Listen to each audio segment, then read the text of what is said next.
Non mes cocos, les dreadlocks n'ont pas été inventés par les Jamaïcains ni même les Antillais.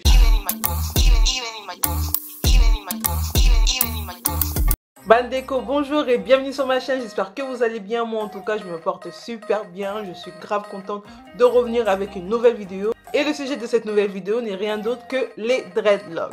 Pourquoi les dreadlocks? Déjà parce que j'en porte.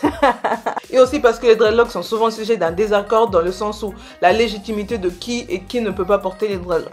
Alors pour la petite histoire en concernant mon cas, moi j'ai choisi de mettre des dreadlocks juste parce que j'en avais marre de me coiffer. En fait depuis toute petite je crains, mais quand je vous dis je crains les cheveux, c'est un truc de malade. Moi j'avais pas peur de la ceinture, de babouche, non, ça me faisait pas peur, ça c'était tranquille, normal. J'avais peur que de deux choses, c'est-à-dire le peigne en vase là, le sort de peigne en vase qui a plusieurs pics comme ça, ça c'était l'objet de torture numéro 1. Et l'objet de torture numéro 2 c'était l'autre peigne en forme de banane avec les 3 pics ici.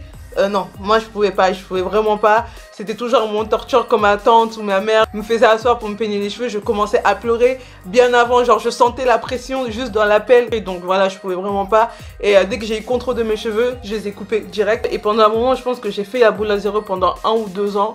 Ou 1 an et demi, je sais plus trop, c'était pendant la période du lycée. Lorsque mes cheveux ont commencé à repousser, j'ai rencontré un ami à moi qui avait des dreadlocks. Et c'était un asiatique qui avait des dreadlocks et à partir de ce moment-là, je suis tombée amoureuse des dreadlocks. Je sais pas pourquoi, on dirait avant je les voyais pas. Donc grâce à lui, je suis vraiment tombée amoureuse des dreadlocks. Je voulais absolument avoir cette coiffure. Je trouvais ça tellement magnifique sur lui que j'ai voulu faire la même chose. Et surtout parce que je pensais que les dreadlocks c'était easy. Genre easy life, mais en fait non. Personne m'avait dit que les dreadlocks demanderaient beaucoup, mais beaucoup d'entretien. Personne m'avait dit ça. Moi je pensais juste que les dreadlocks c'était laisser pousser ses cheveux et que voilà, je sais pas comment ça allait se faire, mais ça allait devenir beau, voilà, sans problème. Mes dreadlocks je les ai vraiment fait toute seule. Je suis allée, je pense, une seule fois dans un salon de coiffure qui m'a séparé en fait les racines, parce qu'en fait au niveau de derrière je voyais pas trop bien. Enfin je voyais pas du coup, hein, parce que j'ai pas des yeux derrière la tête.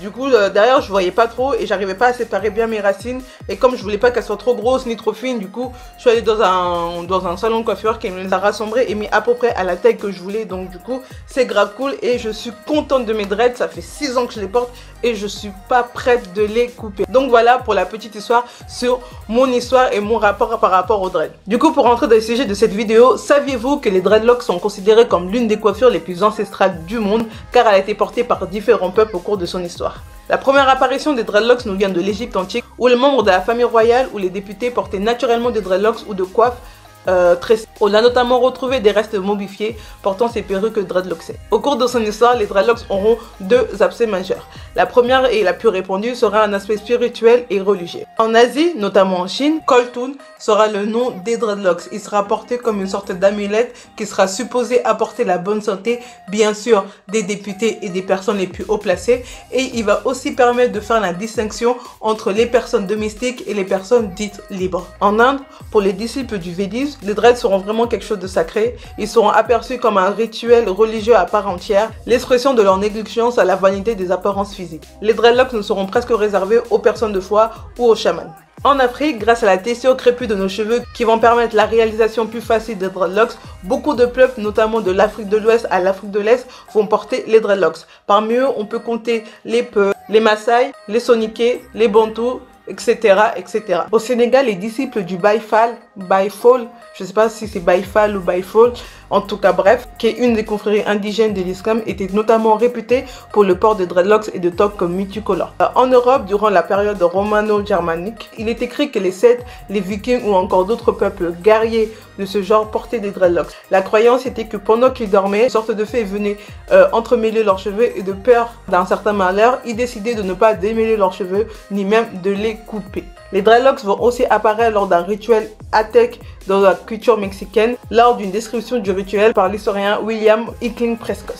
Dans le cas de la Jamaïque, les dreadlocks qui vont être popularisés via le mouvement Rastafari, qui est une des confréries du christianisme en Jamaïque, les dreads auront plusieurs significations au sein de ce mouvement. Pour certains des Rastafari, le port des dreads sera pour exprimer leur grande spiritualité intérieure. Pour une autre partie des Rastafari, le port des dreads serait dû aux vœux des Nazarites du judaïsme dont il était dit qu'il ne devait pas se raser les cheveux, pas se les couper, pas se raser la barbe, enfin ne pas toucher à tout ce qui était naturellement à l'homme. Il faut savoir aussi que l'apparition des dreadlocks en Jamaïque était un peu controversée. Certains disent que c'est dû au fait des Indiens qui étaient venus en Jamaïque durant les années 30 pour travailler en tant qu'ouvriers. Certains même disent que durant le mouvement Rastafari, certains ne portaient même pas de dreadlocks, ils avaient juste soit la barbe ou les cheveux décoiffés ou pas de barbe et juste les cheveux décoiffés. Du coup, il y avait vraiment plein de petits groupes dans le mouvement de Rastafari. Le deuxième aspect du port de dread est comme d'habitude politique, où les dreads seront vraiment portés pour combattre, on va dire,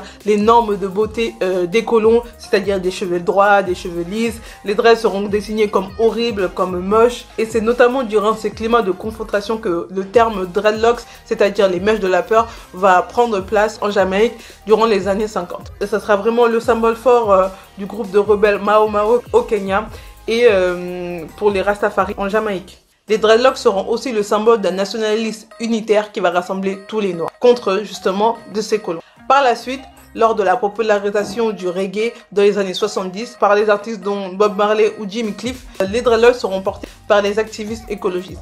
À l'heure d'aujourd'hui, les dreadlocks sont devenus un grand effet de mode qui va avoir plusieurs aspects.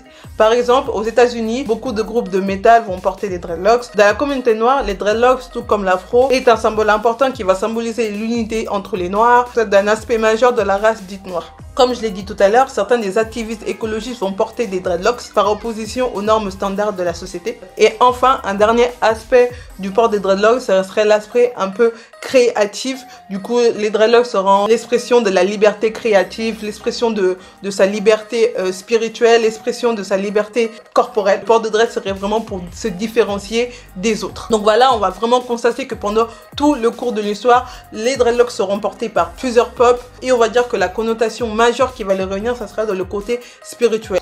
Du coup, pour revenir un peu à toute cette politique, est-ce que le fait qu'on était opprimé par le port des dreadlocks parce qu'on estimait qu'il n'était pas joli, que ça ne concordait pas à la norme de la société, est-ce que c'est ça qui légitime le fait qu'on puisse dire oui ou non que certains peuples ne peuvent pas porter des dreadlocks, sachant que l'histoire nous montre que les dreadlocks ont vraiment été portés par tous les peuples confondus. Alors moi, je comprends pas la légitimité de se dire que lui ne peut pas mettre de dreadlocks tout simplement parce qu'on a été opprimé, qu'on nous a refusé de porter ce genre de coiffure dans les années XX. Surtout, cet argument que j'entends souvent, non mais les blancs qui ont des dreadlocks, ils sont plus embauchés qu'un noir qui a des dreadlocks. En fait, sur quel sondage sont-vous basés? Parce que j'ai fait mes recherches et à aucun moment j'ai vu qu'un blanc qui avait des dreadlocks se faisait plus prendre au sérieux qu'un noir qui avait des dreadlocks. En tout cas, en France, un blanc qui porte des dreadlocks, je suis désolée, il est pas du tout pris au sérieux. Il est soit stéréotypé en mode le blanc là qui écoute de la musique reggae, qui fume des substances pas très légales, qui fait des trucs un peu chelous, le mec sale. Soit il est stéréotypé en mode le petit lycéen qui a fait un parcours L, qui se posait à la pelouse toujours pour fumer ces petites substances bizarres là, pas très légales, qui est fanat de l'écologie. À aucun moment un blanc en France, en tout cas de mon point de vue, après ça c'est vraiment mon point de vue, est beaucoup plus pris au sérieux qu'un noir avec des dreads. D'ailleurs, carrément les noirs avec les dreads c'est devenu banal, c'est devenu la banalité, que quand on voit un blanc avec les dreads, toujours on a ces deux pensées là qui viennent à la tête. Donc de là à dire que les blancs avec les dreadlocks sont plus pris dans un travail que les noirs, moi je suis désolée, sur ce coup-là, je suis absolument, mais vraiment absolument pas d'accord. Et comme je l'ai dit, ça reste mon avis, vous avez le vôtre, je le respecte. D'ailleurs, si vous avez votre avis, n'hésitez pas à me laisser dans les commentaires. Mais là, sur ce coup, je suis désolée, mais j'y crois pas trop en fait, j'y crois vraiment pas du tout. Donc voilà, on arrive à la fin de cette vidéo. C'était vraiment pour vous faire montrer que dans l'histoire, les blancs, ils ont eu un moment où ils ont porté des dreadlocks. C'est tout à fait légitime, on va dire, pour eux de le porter. Après, moi je suis là aussi pour dire que que tu sois blanc, noir, asiatique, indien, russe, tout ce que tu veux, si tu veux porter des dreadlocks, pour ma part, tu peux le faire. Sache juste que ça demande beaucoup, mais beaucoup d'entretien. Il y a plein de vidéos de comment lancer, comment commencer vos dreadlocks avec ça de cheveux ou avec une longueur comme ça de cheveux. Vous pouvez tout à fait le faire. Ça serait un peu plus difficile pour les cheveux qui ont un type un peu caucasien ou asiatique, mais vous pouvez quand même le faire. Donc si vous voulez vraiment vous lancer dans l'aventure des dreadlocks, franchement, allez-y. vous posez pas de questions, juste prenez votre mal en patience parce que comme moi j'aime bien les dreadlocks, c'est une coiffure à l'envers. En fait, quand vous commencez, vous allez pas vous trouver beau tout de suite. Vous allez trouver ça peut-être moche, vous allez avoir les cheveux un peu en pétard, les gens vont vous dire que vous êtes moche, que vous ressemblez à un fou. Mais que à la fin, quand ça va vraiment pousser, quand ça aura vraiment la longueur que vous souhaitez avoir, ça va devenir la coiffure la plus magnifique que moi j'ai vue sur cette planète Terre. Donc voilà, on arrive à la fin de ma vidéo. J'espère que elle vous a plu, j'espère que vous avez pu vous apprendre plein de choses sur l'histoire des dreadlocks. Moi-même, j'ai appris plein de choses sur l'histoire des dreadlocks. Je connaissais pas du tout ce que je viens de vous citer, sauf le fait que les dreadlocks étaient portés par des Antillais et par la Jamaïque. Du coup, voilà, c'était le seul truc que je connaissais des dreadlocks et j'ai vraiment appris beaucoup grâce à mes recherches. Et je vous remercie déjà d'une part parce que c'est grâce à vous, en voulant faire cette vidéo, que je me suis beaucoup renseignée sur le coup. Du coup, n'hésitez pas à me laisser des commentaires, n'hésitez pas à me donner votre avis justement sur cette polémique qui tourne autour de la légitimité du port des dreadlocks. Et on se retrouve à très bientôt, je l'espère, pour une nouvelle vidéo. Bye.